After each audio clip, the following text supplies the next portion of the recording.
We're picking up the story at the 6th chapter, Job chapter 6. Eliphaz has given his first speech, and Job doesn't initially really answer any of Eliphaz's points initially.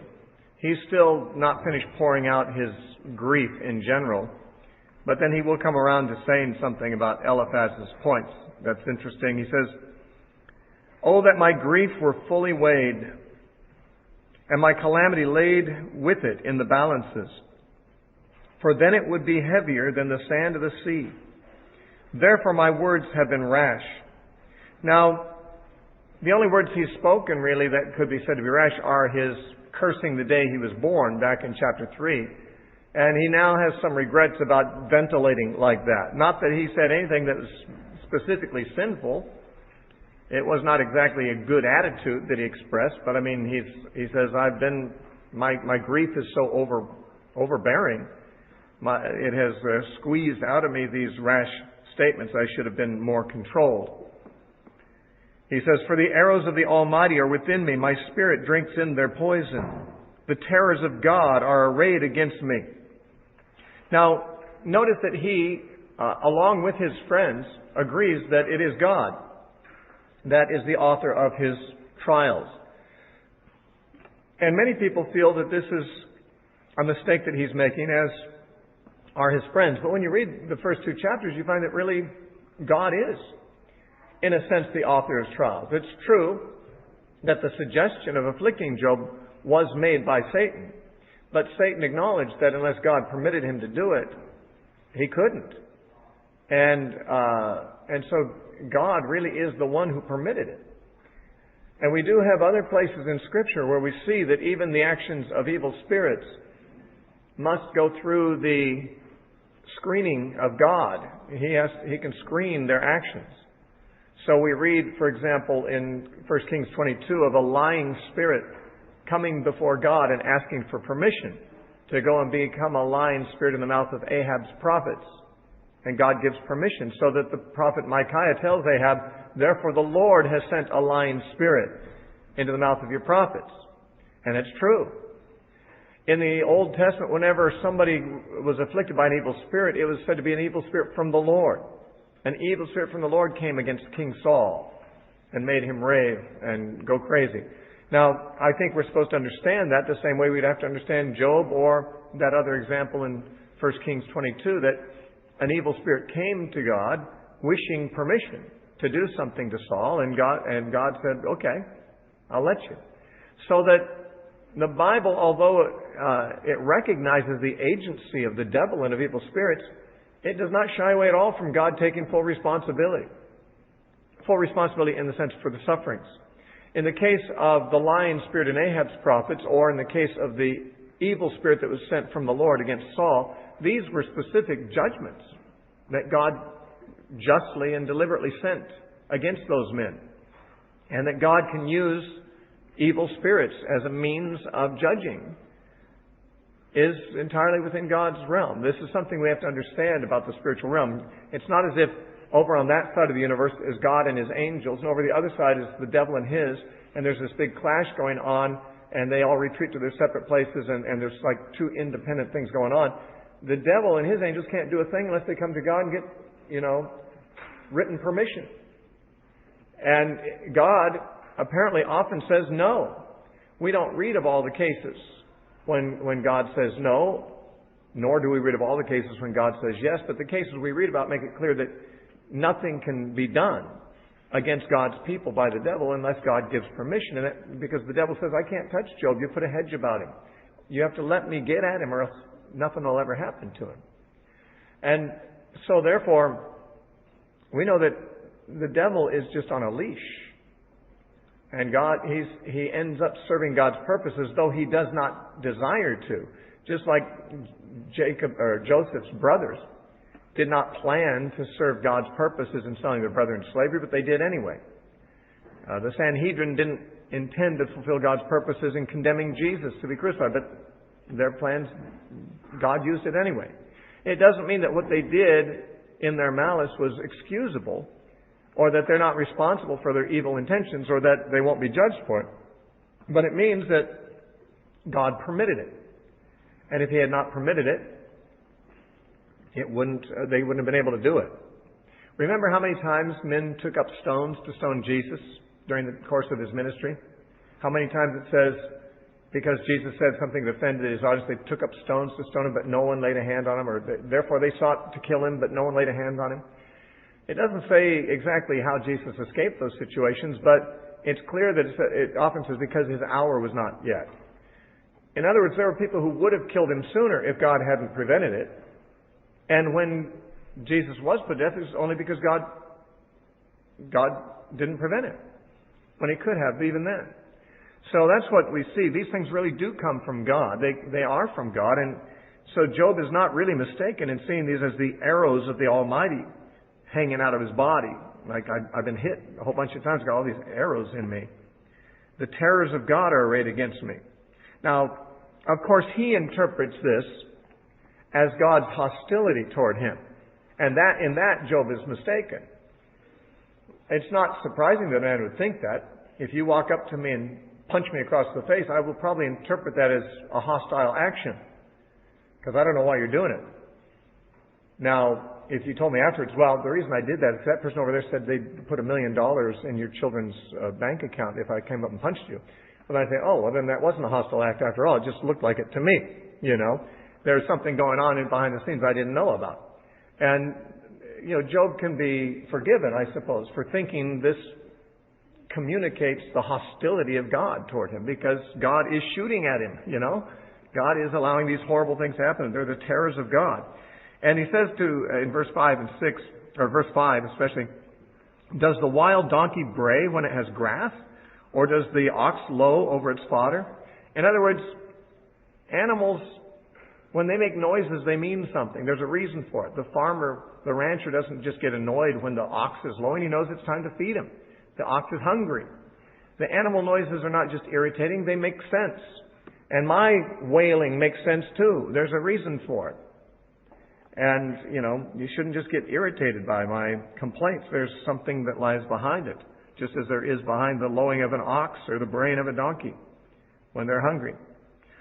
Now, verse 6, can flavorless food be eaten without salt? Or is there any taste in the white of an egg? My soul refuses to touch them. They are as loathsome food to me. Now, this statement, is there any taste in the white of an egg? White of an egg is only a guess at the meaning of the Hebrew words there. It's an ancient one. The rabbis decided they wanted to translate it white of an egg, but they really don't know what the words in the Hebrew mean. The part that's translated white really is more literally slime. And the word that's translated egg is an unknown word, but many scholars think it's actually a name of some unidentified vegetable that they knew in those days that we don't. The slime of something, almost maybe like we think of, maybe like the excretions of a aloe vera plant or something like that. That slimy stuff. There's something that was that they knew of, which if you ate it, it was tasteless. Certainly the white of an egg would qualify, but we don't know if that's what he was really referring to. He's talking about something that's tasteless, even loathsome to eat, that you really wouldn't like to eat it. And he says, can what is flavorless be eaten without salt? Is there any taste in this slime of this plant or this white of the egg? He says, my soul or my palate refuses to touch them. They're loathsome food to me. Now, what's that mean? How does this figure in his argument? Some feel that what he's saying is that because of his ailment, he's lost his appetite, everything tastes flavorless to him. Though it's not clear why that would be an important part of this discussion. Some feel that he's actually commenting on Eliphaz's speech and saying it's as flavorless and as unappealing as tasteless food without salt.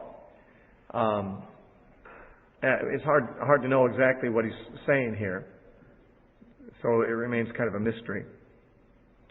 He says, oh, that I might have my request, that God would grant me the thing that I long for, and that is that it would please God to crush me, that He would loose His hand and cut me off, just kill me.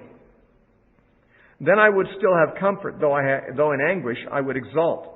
That is, if I knew that God was going to quickly crush me, then my sufferings right now I could actually rejoice in, because I know they're coming to a soon end. But I don't know that. I don't know that I won't be suffering like this long term. Let him not spare, for I have not concealed the words of the Holy One. That line, I have not concealed the words of the Holy One, is not entirely clear, but apparently it means I have not suppressed God's words. Remember, Paul said in Romans chapter 1 that the wrath of God burns from heaven and is revealed from heaven against all unrighteousness of men who suppress the truth in their unrighteousness.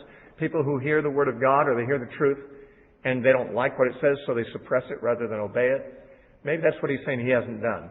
I haven't suppressed God's words.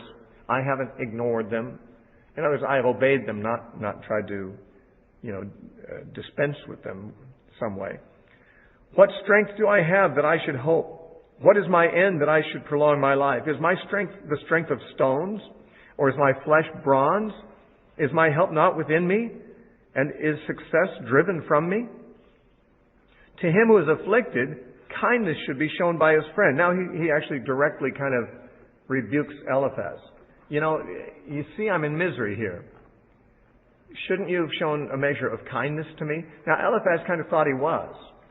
He commended Job initially for his early behavior, but then he did suggest that Job had done something wrong. But Eliphaz really believed that was true.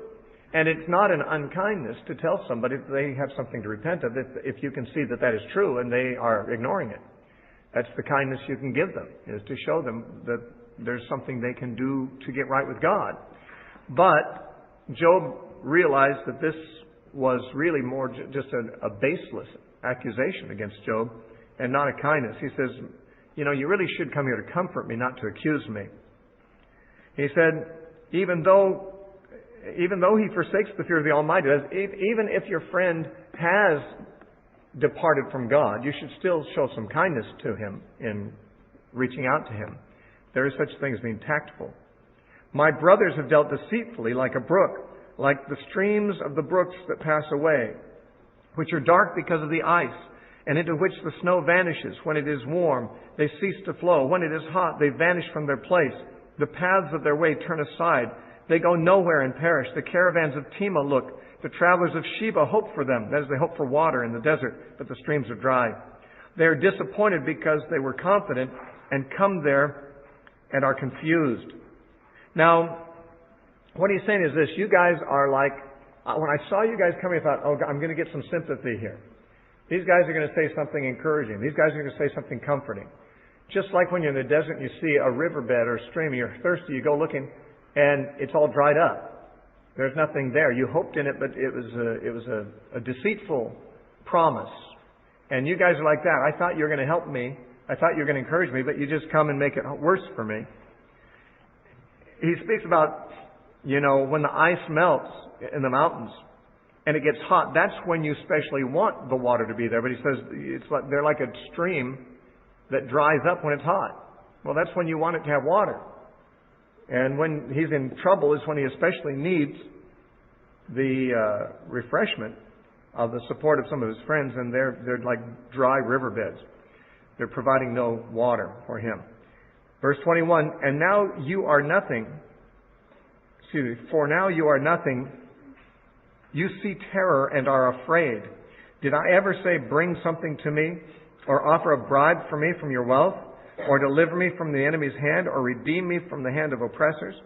In other words, did I ever ask you for anything? Did I ask you to come here? I didn't. You came here on your own. I didn't request for you to come and deliver me or to do something for me here. If you wanted to do so, that's fine, but you should do something that would be a welcome gesture rather than something that makes my life worse. I think it's an insightful thing what he says in verse 21.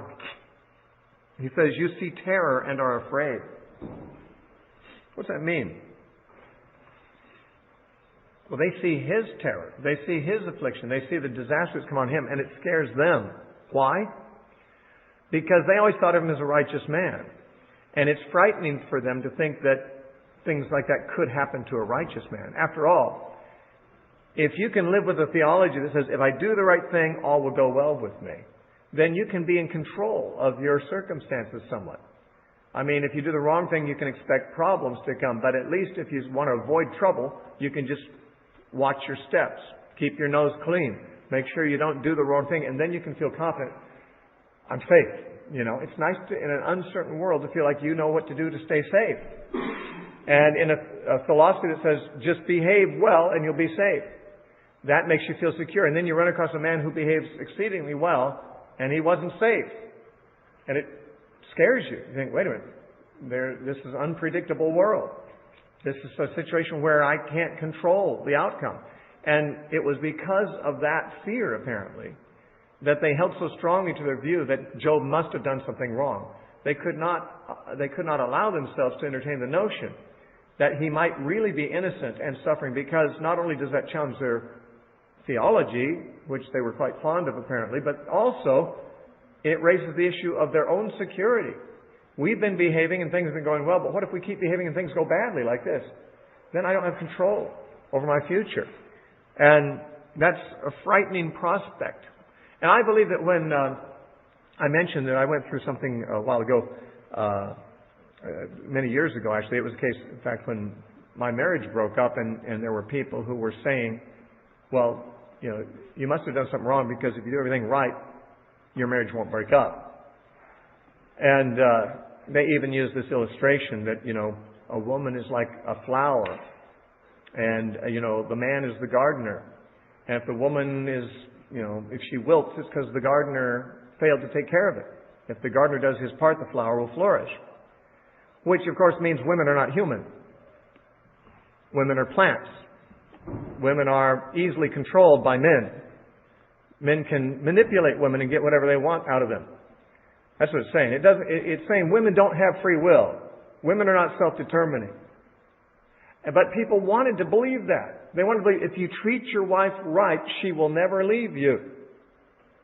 And my case troubled them because their marriages were still intact.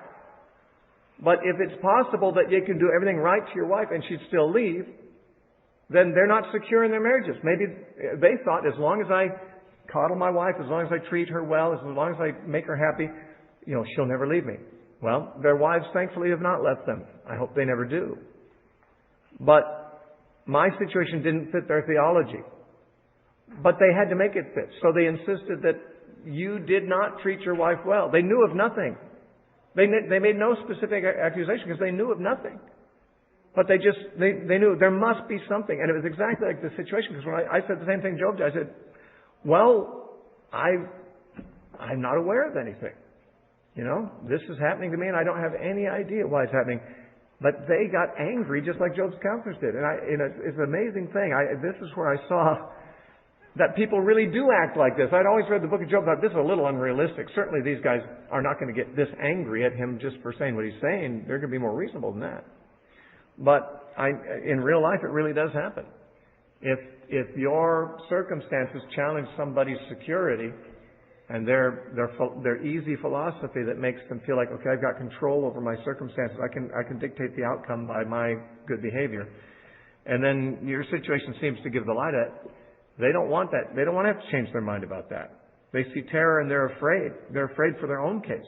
And I'm sure that that's what Job's counselors were afraid of. And I think that's what he's saying. Verse 24, he says, teach me and I will hold my tongue. Cause me to understand wherein I have erred. How forceful are right words, but what does your arguing prove? Do you intend to prove my words?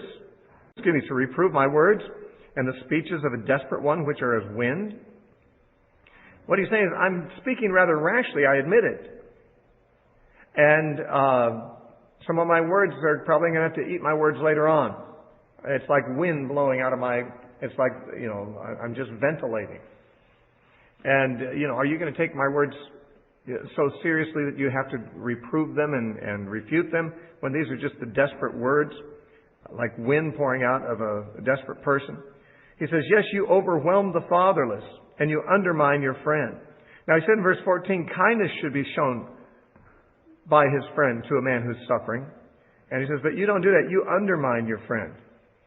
And this is really, again, their problem. Their problem is they weren't true friends. They wanted to be, but they insisted on believing what their pre-agreed upon theology insisted on, rather than believing their friend when he was telling them the truth. Now therefore be pleased to look at me, for I would never lie to your face. In other words, look me in the eye. I'm telling you the truth. I haven't done anything wrong. That's what he's saying. Look at me. I wouldn't lie to your face. Turn now. Let there be no injustice. Yes, turn again. My righteousness still stands. That is, I still maintain that I'm righteous in this situation. Is there injustice in my tongue? Cannot my taste discern the unsavory? Now, that is a metaphor for being discerning. He says, do you think I can't discern between right and wrong? Do you think my taste can't discern between different flavors of things? He's using taste as a metaphor for discernment. And he's saying that, I, like you, am sensitized to right and wrong, and I would be able to know, I would be able to tell if something I'd done was wrong. I could taste that. Is there not a time of hard service for man on earth? Chapter 7, verse 1 says, are not his days also like the days of a hired man, like a servant who earnestly desires the shade, and like a hired man who eagerly looks for his wages? So I have been allotted months of futility, and wearisome nights have been appointed to me. When I lie down, I say, when will I arise? And the night be ended. For I have my fill of tossing until dawn. My flesh is caked with worms and dust. My skin is cracked and breaks out afresh. When he says there's a time of hard service for man on earth, he's almost saying, okay, I accept the fact that like a laborer has to go work out in the heat until his shift is over. He's got to be out there. He's got to suffer the afflictions of the weather and so forth as he's out doing his duty. I accept that life is not easy. Men have to work. They have to endure hard things. But at least a day laborer can look forward to the end of the day when he doesn't have to work 24/7. He works. There's a time of hard service for a man, but it ends. He goes to bed at night and rests. But I don't rest. I toss all night long. I don't get any sleep.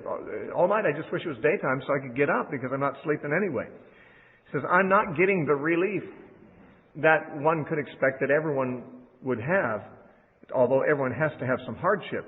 There should be times of relief. And he's basically saying, I'm never going to get any relief. He says, my days are swifter than a weaver's shuttle and are spent without hope. Oh, remember that my life is breath. My eye will never again see good. The eye of him who sees me will see me no more. While your eyes are upon me, I shall no longer be. As the cloud disappears and vanishes away, so he who goes down to the grave does not come up. He shall never return to his house, nor shall his place know him anymore. He's talking about dying here, but it's interesting that he was wrong. He did see good again. He said, I will never see good again. Now there's a negative confession. However, he did see good again, even though he never made a positive confession. I know that God's going to make everything turn out good. Although he might have implied that when he said, I know my Redeemer lives, a little later. But most people see that as a confession of his belief in a resurrection. But we'll deal with that later. In any case, he's not positive. He's not making positive confessions at all. Although, even without them, things did turn around for him. Therefore I will not restrain my mouth, verse 11. I will speak in the anguish of my spirit. I will complain in the bitterness of my soul. At this point, verse 12 through 21, he starts using the word you, and you'll see that the New King James capitalizes the you. That's because the translators believe that at this point he's not talking to his friends but to God. And they're right. And we see that down in verse 20. Because as he speaks to this person he calls you, he says, what have I done to you, O watcher of men? He's referring to God as one who's watching what men do. And so he's now turning to God, away from Eliphaz, not speaking to Eliphaz, but speaking to God, and giving his complaint directly to God. Am I a sea or a sea serpent that you set a guard over me? Many of the Psalms make reference to God's setting a boundary for the sea and telling the waves they can go no further than this amount. So that God is watching over the sea, guarding it that it doesn't cover the earth, is what he's implying. Am I like the sea that you have to that you have to set a guard over me, or a sea serpent, some evil animal that has to be kept under control. When I say my bed will comfort me, my couch will ease my complaint, then you scare me with dreams and terrify me with visions. Apparently, he was having bad dreams he had not previously mentioned. And he's attributing them to God, giving them. So that my soul chooses strangling rather than my body, as I'd rather die than keep in this body. I loathe my life. I would not live forever. Let me alone, for my days are but a breath. What is man that you should magnify him, that you should set your heart on him, that you should visit him every morning and test him every moment? You know, it's interesting that he says that when God visits and tests man, as is in fact what was happening to Job, he was being tested. But a man is tested with tribulation, just as the fining pot is for silver and the fire for gold, so trials are the way that God tests men. And that's what he's referring to, but he refers to this as God magnifying man. He's not really taking it as a flattery from God, but he is making a true point. And that is that God would even pay enough attention to man to care about how man turns out. Is to magnify man, a man is like a little speck, like a little insect on a planet that itself is a speck in the universe. How could God even pay attention to man? Remember what the psalmist said in Psalm 8 along these same lines? In Psalm 8, in verse 3, he says, when I consider your heavens, the work of your fingers, the moon and the stars that you've ordained, what is man that you're mindful of him, or the son of man that you visit him? Same thing that Job asked. God's the great watcher of men. Why does he even watch? Why does he attribute such significance to man? Why does he magnify man to a place significant enough in his estimation to actually care what man does or to even test him? There's a sense in which God's testing us is a flattery, because he might otherwise have just ignored us. He might have thought, you're not important enough for me to even care about. But that he tests us, that he sends trials to see if we'll pass or fail, is basically him humbling himself even to behold the affairs of men, and elevating man to a status that man does not inherently deserve, but which God attributes to him. How long, verse 19, will you not look away from me and let me alone till I swallow my saliva? Have I sinned? What have I done to you, O watcher of men? Why have you set me as your target, so that I'm a burden to myself? Why then do you not pardon my transgression and take away my iniquity? In other words, I don't know what I've done. Have I sinned against you? Let me know. And, you know, if I have, why don't you just pardon me and take away my iniquity? For now I will lie down in dust, and you will seek me diligently, and I will no longer be. In other words, God, I'm going to go to the place where even you can't find me. That was his opinion about death. Later on, he talks about Sheol in a very similar way in chapter 10, verses 21 through 22, talking about the place where the dead go. In chapter 10, verse 21, he says, before I go to the place from which I will not return, to the land of darkness and the shadow of death, the land of dark as darkness itself, as the shadow of death without any order, where even the light is like darkness. This is the ancient people that had no idea what happened after death. All they knew is it goes dark. It's as dark as dark. You don't come back from there. Even God can't find you there. It's too dark. That was at least how Job poetically phrased it. Now, Job is obviously speaking rather defiantly to God in a way. And it makes us feel a little uncomfortable because we think, well, he should be more respectful of God. And yet at the end of the book of Job, in chapter 42, verses 6 and 7, God says that Job has spoken rightly of me, and the three friends have not. God does rebuke Job. So does Elihu later on for his, flying off the handle, for his ventilating. He should have restrained some of his speech. But his speech was not really wrong. He was right in saying that God was the one who was testing him. He just couldn't figure out why God was doing it. He didn't even say that God was wrong to do it. He was just saying that he doesn't understand why God's doing it. If God wants to do it, why doesn't he just kill him? That would be easier. Certainly, although I would never feel comfortable speaking to God in these terms, apparently this book gives us the impression that God is not insecure. He's not threatened.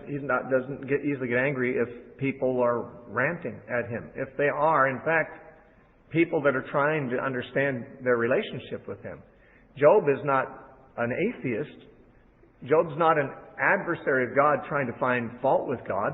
He's trying to understand because he's had a relationship with God that he's hoping to keep, and which he misses because it feels like it's over. And he's definitely whining about that. But it's only a manifestation that he cares about his relationship with God. And God took it as such. God doesn't get angry with him necessarily for these kinds of challenges. Now, Bildad, the second man, speaks, the Shuahite. A Shuahite was a descendant of Shua, who was one of Abraham's other sons, by Keturah, according to Genesis 25, verses 1 and 2. And this man was descended from that man, apparently. And Bildad speaks up and says, "How long will you speak these things, and the words of your mouth be like strong wind?" Well, Job had said that his speech was like strong wind. Remember, back in chapter 6, verse 26, he had admitted it. These are the words of a desperate man coming forth like wind. And he says, well, how long are you going to ventilate like this? Does God subvert judgment? That means, does God subvert justice? Or does the Almighty pervert justice? You see the parallelism. Yeah, I'm assuming you're noticing this all the way through, the parallelism. Not in every single verse, but in most verses you see the same thing said twice, because that's what the poetry is here. If your sons have sinned against him, he has cast them away for their transgression.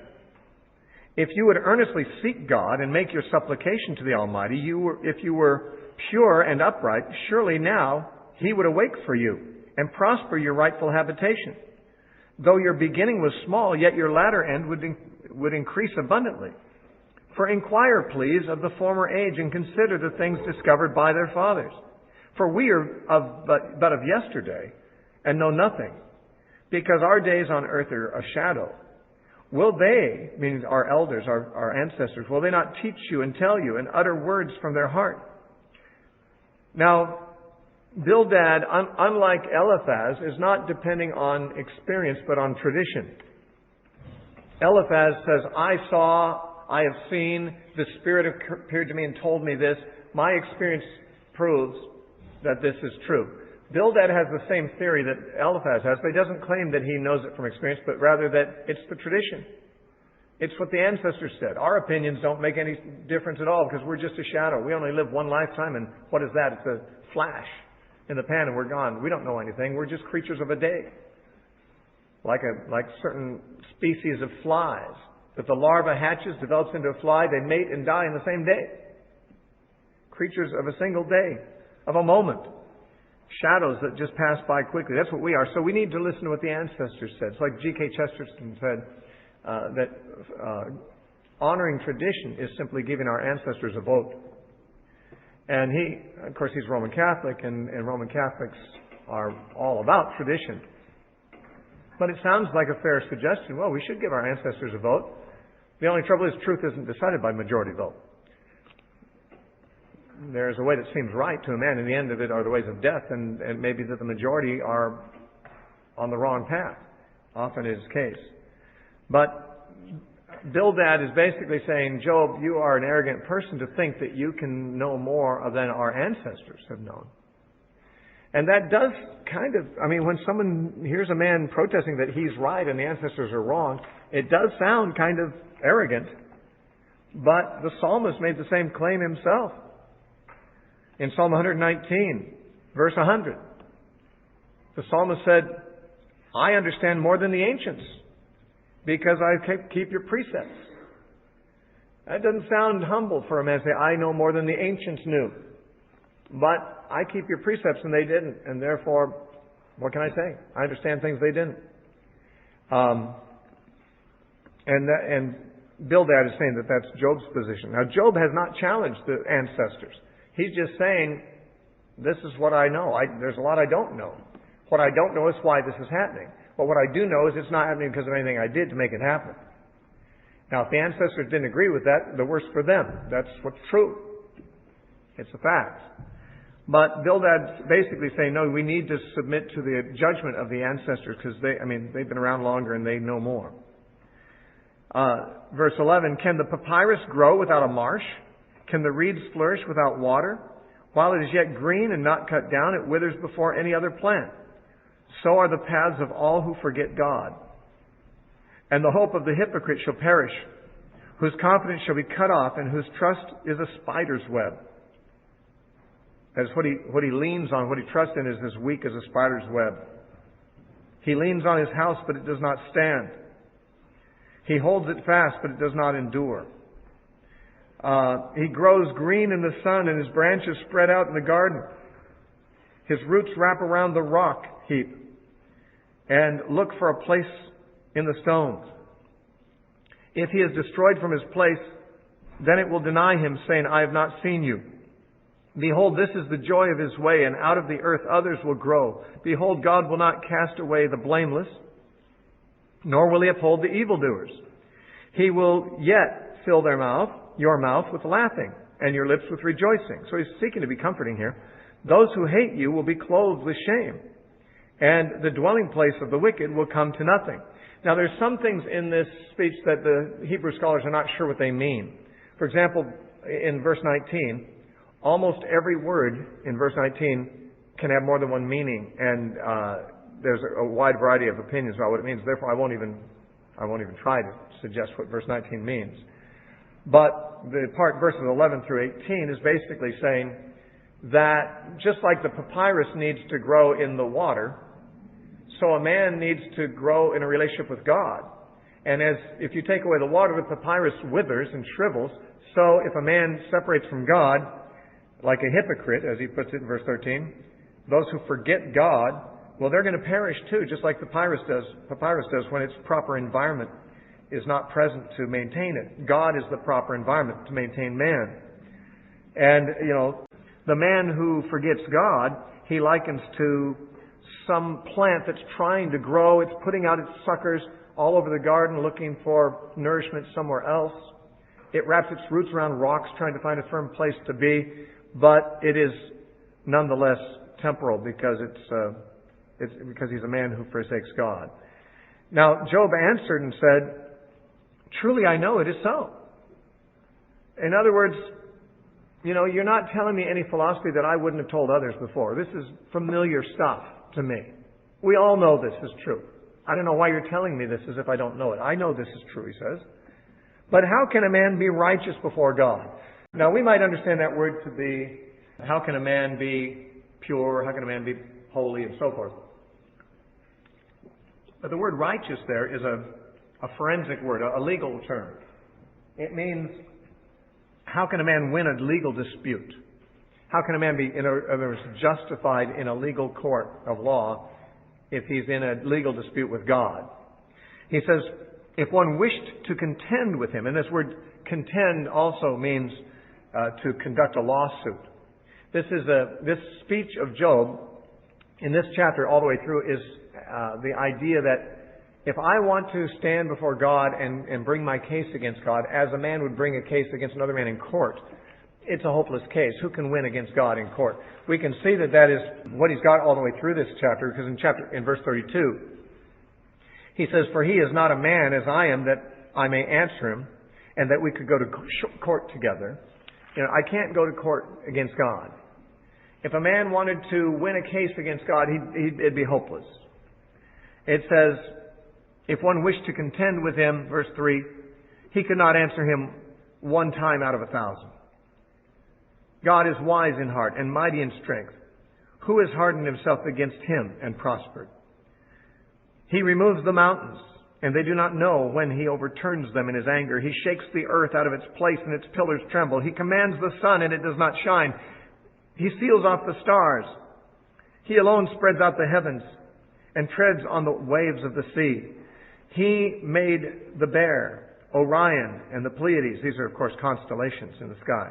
And the chambers of the south. He does great things past finding out, yes, wonders without number. If he goes by me, I do not see him. If he moves past, I do not perceive him. If he takes away, who can hinder him? Who can say to him, what are you doing? God will not withdraw His anger. The allies of the proud lie prostrate beneath Him. Now what He's saying is that God is, man is no match for God. Okay, I'm trying to tell you that I'm innocent. You're telling me that God's got a case against me. How can I prove myself innocent? I mean, how can any man really be fully innocent in the sight of God? If God wants to make a case against him, the man has no hope. God controls the sun and the moon and the stars and the waves of the sea. He alone walks on the waves of the sea. Of course, Jesus did that too. It's an interesting point He makes in verse 8. That God, it says, He alone spreads out the heaven and treads on the waves of the sea. So no one walks on the sea except God. And those that God permits, like Peter. But certainly Jesus proves Himself to be God by walking on the water. And He says, not only can no man stand against God's opposition, but his allies will fall under God too. If a man gathers a lot of allies on his side against God, well, those allies lie prostrate under God too. I mean, God just mows them down. It says in the Proverbs, though hand join in hand, the wicked will not go unpunished. What that means, if all the wicked would join forces together against God, they'd still get punished. They would not win against God. And that's what He says there in verse 13.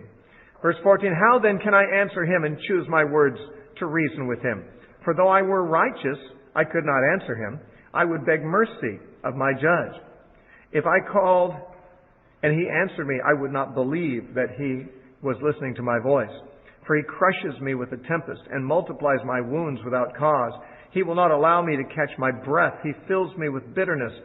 If it is a matter of strength, indeed he is strong. And if of justice, who will appoint my day in court? Though I were righteous, my own mouth would condemn me. Though I were blameless, it would prove me perverse. I am blameless. Yet I do not know myself. I despise myself. It is all one thing. Therefore I say, He destroys the blameless and the wicked. Now, what he is saying here is he's using hyperbole. He's not actually saying what is entirely what he means to be taken literal. Where he says, even if I was righteous, I couldn't answer him. I'd still be found guilty even if I was righteous. He's not saying that God really does find righteous people guilty. He's saying that in a court of law, God has got the upper hand that, He'd win even against a righteous man. Even a man who had an airtight case. Even a man who'd done nothing, God could prove him wrong, if He wished. I don't think He's saying that God intends to prove righteous men wrong, but I think He's saying that, God is such a great lawyer. God has so many arguments. God has so many ways that He could answer everything that even a righteous man would not stand a chance of winning in court against Him. I think that's what He's saying in all of that verbiage there. But He says, at the end of verse 20, though I were blameless, it would prove me perverse. In other words, even if I wasn't guilty, going to court against God, I'm sure He'd find some way to make me look perverse. I would come out condemned because I couldn't answer God. And then He says, I am blameless, yet I do not know myself. Now, I'm not sure what he means by that. Paul says something a little bit like that in 2 Corinthians where he says, I do not even judge myself. He says, let me see how he words that. Actually, it might, I'm working from limited memory here. I might be thinking actually of 1 Corinthians chapter 4. Yeah, it is. It's 1 Corinthians 4. In verses 3 and 4, Paul says, but with me it's a very small thing that I should be judged by you or by a human court. In fact, I don't even judge myself. For I know nothing against myself, yet I am not justified by this. But He who judges me is the Lord. Now, what he says is, you people are judging me, and frankly, I don't give a hoot. I don't consider your judgment to be ultimate. I don't even consider my judgment to be ultimate. He says, I don't know anything against myself, but I can't really be sure that I'm innocent. I mean, it's just like, he says, I know nothing against myself, yet I'm not justified by this. God's my judge. He's kind of rambling a little like Job is, but he's basically saying, as far as I know, I'm innocent. But I'm not resting in my own judgment on that because I really don't know everything. Or maybe I'm not so innocent. God's going to have to judge that. But Paul's saying, I don't care what your judgment is because your judgment's not even as good as my own, and I don't even trust my own. I just trust God's judgment. And Job is not making that same point, but he's saying something a little like it when he says, I'm blameless, yet I don't know myself. That is, okay, I don't have anything I have done. I'm pretty sure I haven't done anything to bring these trials on myself, but I don't know everything about myself. Maybe there's something there God could find. And he does say in verse 22, though, therefore I say, he destroys the blameless and the wicked. And this would be just a direct contradiction of Eliphaz and Bildad's speeches so far. Because they say, no, God only destroys the wicked. He does not destroy the innocent.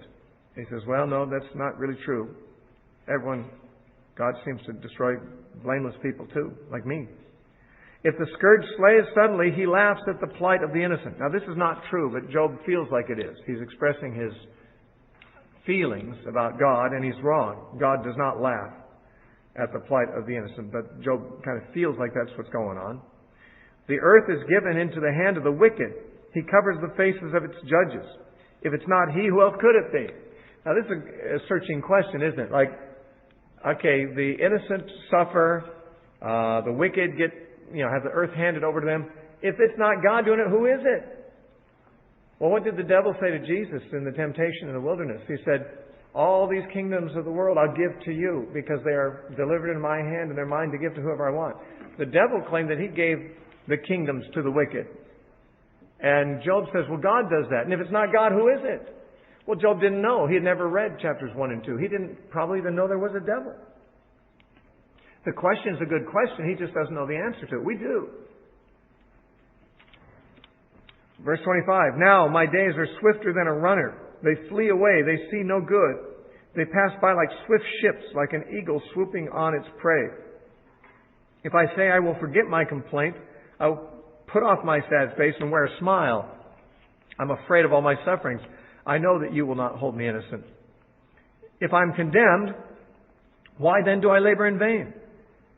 If I'm going to be condemned anyway, why do I work so hard at being good? Why do I take my responsibility so seriously if I'm just going to be condemned at the end of it anyway? I might as well just not do it. If I wash myself with snow water and cleanse my hands with soap, yet you will plunge me into the pit, and my own clothes will abhor me. For he is not a man as I am, that I may answer him, and that we should go to court together, nor is there any mediator between us, who may lay his hand on us both. Let him take his rod away from me, and do not let dread of him terrify me. Then I would speak and not fear him, but it is not so with me. Now he continues talking.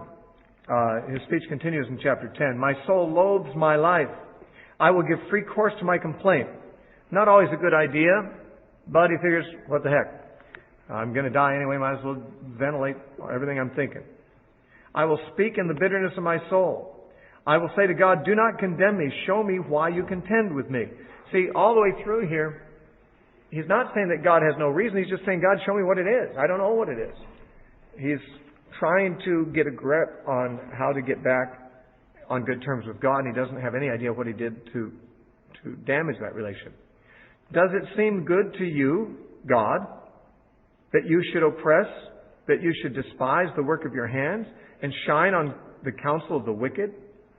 Do you have eyes of flesh, or do you see like a man sees? Are your days like the days of a mortal man?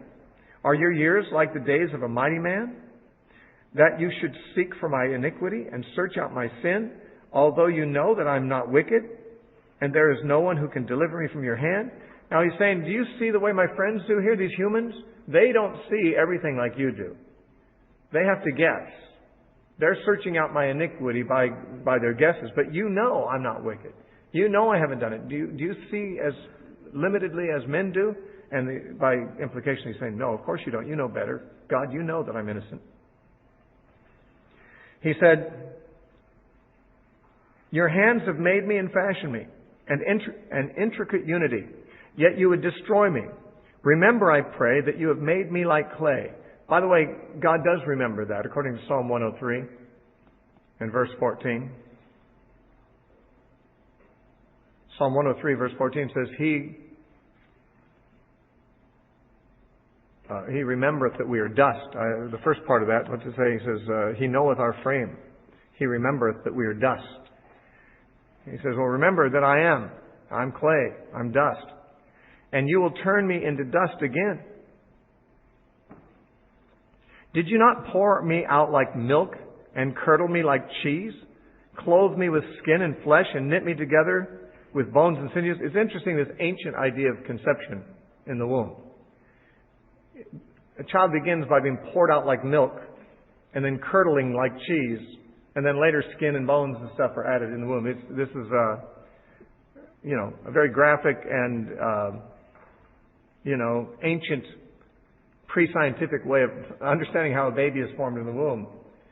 But it's interesting how the ancients would see it that way. It's like semen is like milk, and they figure it must curdle like cheese in order to become something solid inside the womb, and then it starts taking shape and so forth. It says, you have granted me life and favor, and your care has preserved my spirit.